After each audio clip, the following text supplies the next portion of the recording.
mbali na Mungu. It was to put him astray, to take him far away from God. Hallelujah. Amen. Mwanadamu akatesa Mungu kupitia hayo, kwa sababu Mungu aliona yale Mungu anapeleka.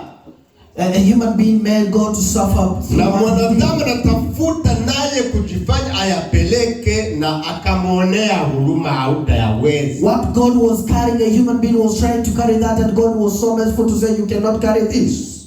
Hallelujah. Ndio mwanzo wa kumtoa ndani ya shamba ya Eden. That was the beginning of taking him out of the Garden of Eden.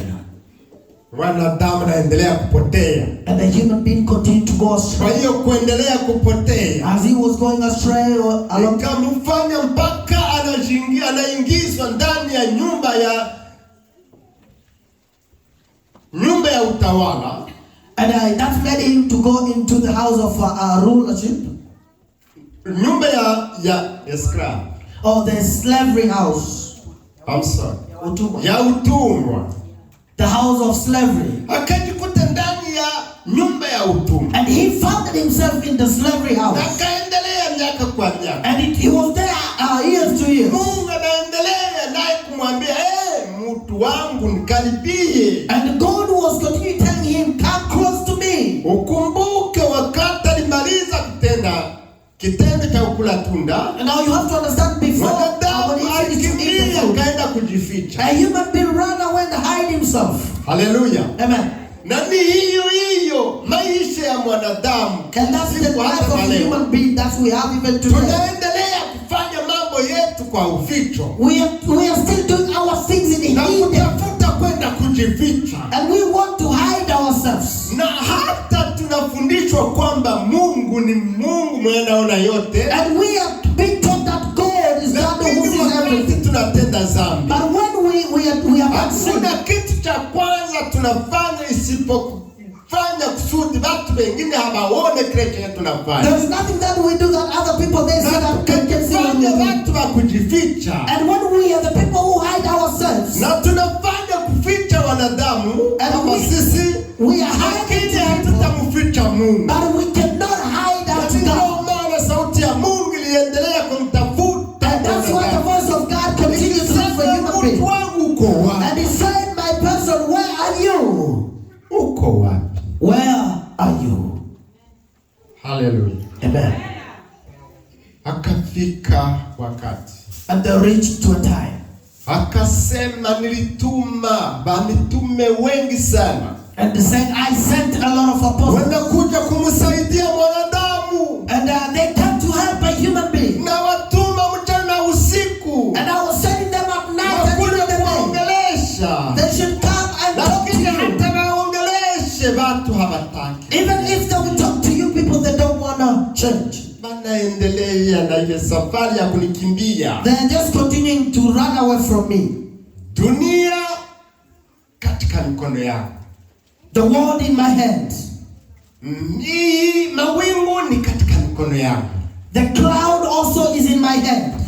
Sasa watu wananikimbia wanaenda wapi? These people are running away from me. Where did they go? Wananikimbia watanikimbilia wapi? They are running away from me. Where are they going to run to? Hallelujah. Amen. Ujinga wa mwanadamu ni kukimbia. The stupidity of a human being is to run. Na wanakimbia wanasahau wanamkimbia nani. They run but they don't know whom they're running away from. Bwana Yesu asifiwe. Amen. Lakini Mungu akasema, but God says, sitaendelea kufanya hivyo. I'm not going to continue to do so. Acha sasa mimi binafsi by myself nishuke mimi mwenyewe. I will descend by myself. Kusudi nikuje niwatawala. So that I can come and reign upon you. Nikae pamoja nao. I will sit among them. Labda nitaongea nao. Maybe I will talk to them. Labda nitawasikiliza. Maybe I will listen to them. Inawezekana kuna mambo yenyewe naweza nielezesha kusudi niwaelewe. Maybe there is something they can talk to me so that I can understand. Acha nishuke mimi binafsi. Let me descend by myself. Sasa kama mimi Mungu nitashuka namna gani? I like God, how can I descend? Nikienda na ile ndani ya utukufu, If I go with the glory, utukufu yenye navaa, this glory that I'm wearing, kama wakati nilimshukia Musa ndani ya lijiwe, like the way I descended to Moses along the stone, watanikimbia zaidi. they will run away from me. Hakuna mwenye ataweza kusimama mbele zangu. No one will stand close to me. Hallelujah. Amen. Mungu akasema, And God said, acha nitoe hii utukufu, let me take the glory out nitie hapo pembeni, and place it somewhere. nikavae mwili wa mwanadamu, Let me wear the body or the flesh of a human being. nishuke kama mwanadamu. Let me descend like a human being. Juu nikashuka na ndani ya hii utukufu niko naye. Because if I descend in this glory that I have, watanikimbia, they will run away from me. Hallelujah. Mungu anajibadilisha. God changed himself. Anajifanya mtu. He made himself to be a person. Anajifanya mtu. He made himself to be a person. Anavaa mwili. That he is wearing. Na anasema na nitatokea ndani ya tumbo ya mwanadamu mwenyewe. That I will come from the womb of a woman. Akamchagua and selected mwenye atatumia. The one that he will use. Hallelujah. Amen. Lakini utambue kama yeye ni mtukufu. But you have to understand that he is holy, righteous. Na ndio maana aliamua kuchagua pahali tapitia. And that's why he selected, he chose where he will come from. Kwa sababu because hata natoa ile utukufu wake wa mbinguni, even if he took his glory in heaven, haimanishe kama nabadilika abadilike asikuwe mtukufu. It didn't mean that he changed so that he can't be holy or righteous. Na ndio maana alimchagua Maria. And that's why he chose Mary. Maria mwebote mnamjua ni mwenye, neno mnatuambia kama ni mwenye alikuwa hajajua mwana. All of you know Mary, it is a lady who haven't yet met with a man. Hallelujah. Amen. Na alimuona labda ni mtu mwenye, ni dada mwenye alikuwa mkaribu na kuwa ndani ya neno lake. And maybe he saw that Mary was close na to kutembea him, na kutembea ndani ya neno lake na kuomba and to walk through his word and pray. Na ndio maana Mungu alichagua. And that's why God chose her. Sijue kwa nini alimchagua yeye. I don't know why God chose her. Kwa sababu alikuwa wengi. Because there was a lot of them. Wanawake wengi. A lot of chagua yeye. And she was chosen. Kuna sababu alimchagua. There is a purpose why she was selected. Hallelujah. Amen. Mama huyo alikubali. And this woman accepted kufanya kazi hiyo na kumbebea mimba, to do that job and to carry Roho Mtakatifu, the Holy Spirit, akatenda kazi, did his job, na mambo ikakuwa sawa, and everything became good kufika wakati until to the time mtoto alizaliwa, a child was born. Ukiangalia vile malaika alimwambia Maria na Yosef, and when you see how the angel communicated to Mary and Joseph, ni bao ba kwanza ba kujulishwa, they were the first people to be communicated to, kama huyo sio mtoto kawaida, that this one is not an ordinary child. Huyo mtoto wenu si mtoto kawaida. The child that you have is not an ordinary child. Lakini mjue kwamba ni Mungu anakuja kukaa pamoja na mwe. But you have to understand that it is God who has come to be with you. Ni Mungu anakuja kukaa katikati yenu. It is God that has come to dwell among you. Ndio maana kasema mtamuita Emmanuel. That's why he said you shall call him Emmanuel. Kumaanisha kama ni Mungu pamoja nasi. It means that God with us. Bwana Yesu asifiwe. Amen. Akawajulisha kwamba Mungu anahama kutoka mbinguni.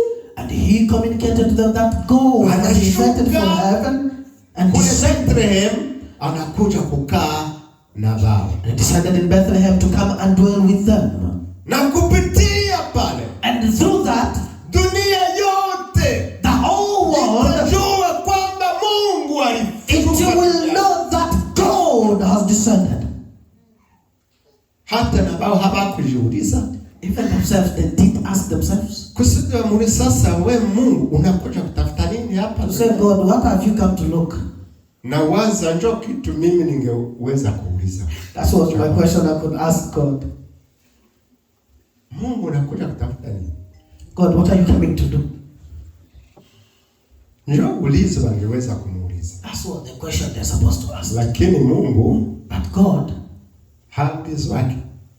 They don't ask him questions. Sababu anafanya chenye anapenda. Because he does what pleases him. Anaamua kile anapenda. He decides what is good. Anatoa kile anapenda. He gives what he likes. Anatia na kile anapenda. And he also blesses what he likes. Hallelujah. Amen. Mungu anatupenda. God loves us. Akashuka mbinguni akakuja. Now he descended from heaven and he came to sit with us. Hallelujah. Amen. Sasa watu leo, the people today, tunaendelea na kusema kwamba Mungu, we are continuing to say that God hatuoni. God does never see us. Mungu tunamtafuta kama ni mtu mwenye iko mbali. That we are looking for God like he's someone who is very far away. Mungu tunamtafuta kama ni mtu hatuelewi. We are looking for God like we don't understand. Lakini nataka kukumbusha, I just want to remind you, ujue kwamba you have to know that Mungu iko pamoja na wewe. God is with you. Hapa Mungu ipo. Here God is here. Hallelujah. Amen. Nikakuona naona Mungu. When I see you, I see God. Ukiniona uone ni Mungu. When you see me, you should see God. Mungu pamoja nasi. God with us.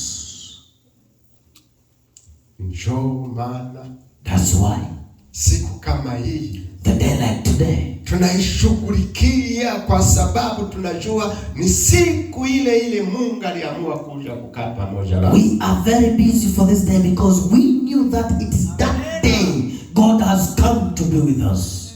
Acha kutafuta Mungu pale pengine. Don't look God in other places. Njoo maana unakutana mara mingi tuko tunagonga kuta. That's why you will see most of the time we are hitting the walls. Kwa nini? Why? Ukiniona mimi, when you see me, unaona Mungu. You have seen God. Ukimwona Pastor Makechi, and when you see Pastor Makechi, unamwona adui wako. You are seeing your enemy.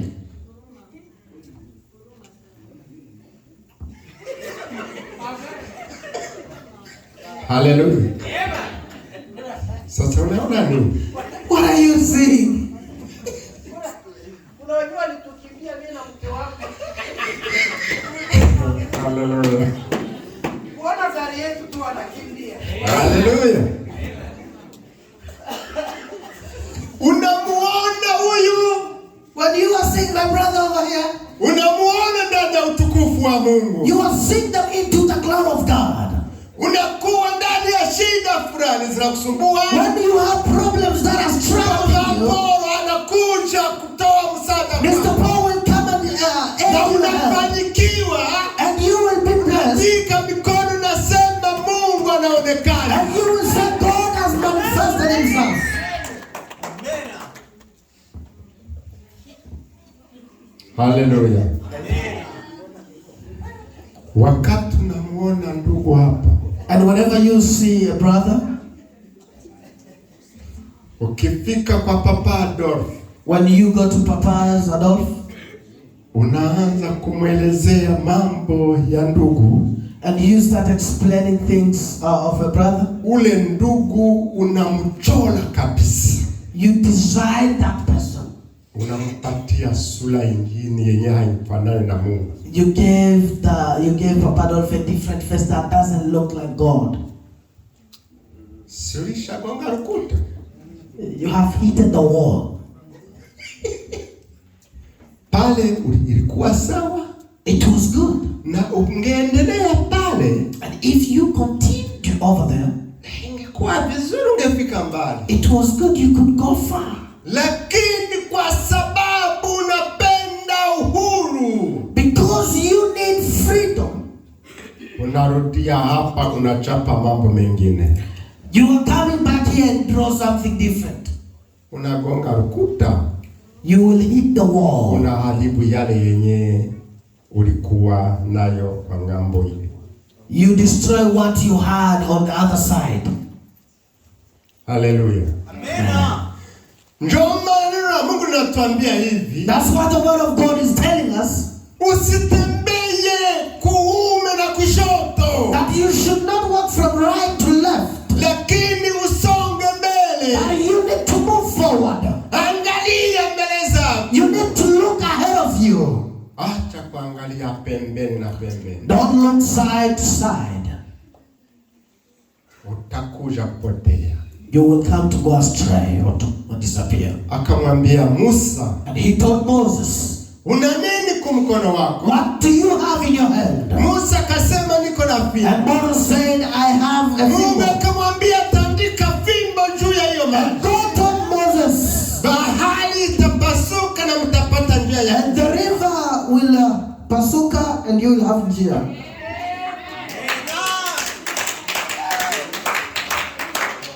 Shida ni nini? What is the problem?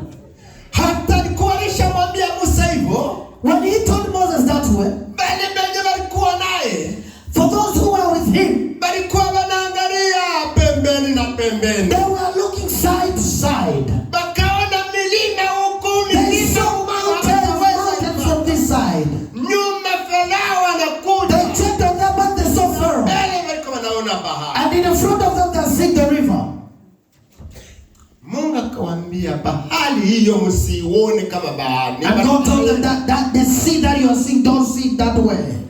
Hiyo bahari mnaona ni barabara yenu. The sea that you are seeing is your road. Hallelujah. Amen. Lakini hawakukubali. They did not Wao tu accept. waliona milima wote tunaisha. They saw the mountains. Na and the hakikisha wakati you have to make sure walikuwa wanaanza ingia ndani ya bahari, that the time that they started to enter wengi into walikuwa the sea, wanalalamika tunamalizika. they were crying, we are done. Hata bahari kuu ilishapasuka, Even if the sea was already divided, hawakukuwa na uhakika kama watafika they ng'ambo. were not sure that they would cross. Balivuka lakini na mashaka. They crossed with doubt. Haleluya. Amen. Na ni vile tunakuwa And that's how we are. kwa mambo yote tunafanya. For everything that we Hata do, Mungu alisema even God has said, tunaifanya, lakini ndani mwetu haitawezekana. we are doing it, but inside us we are like, is it Hii ni possible? kweli. Is it true? Ulizo ya kujiuliza. That's a question to ask yourself.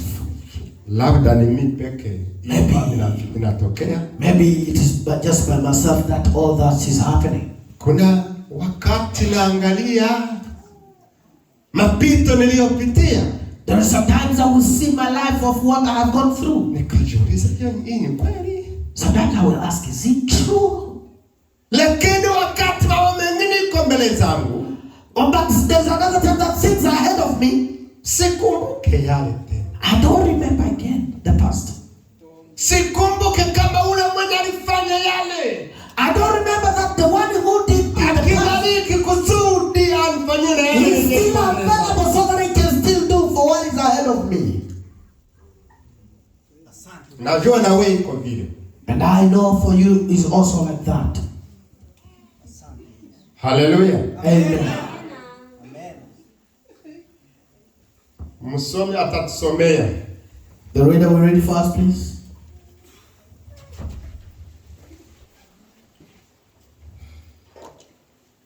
Atatusomea kitabu cha Isaya. Going to read for us in the book of Isaiah. 9. Isaiah 9. Mstari wa 8. Mstari wa 8. Isaiah 9 verse 8. Mpaka 9. Up to 9. Tunasoma katika kitabu cha Isaya 9:8 hadi 9 kwa jina la Yesu. Amen. Biblia takatifu inasema, Bwana alimpeleka Yakobo, nena likamfikilia Israeli. Nao watu wote watajua, yani Efraimu na yeye akae Samaria, wasemao kwa kiburi na kwa kujisifu nafsi zao. Amen.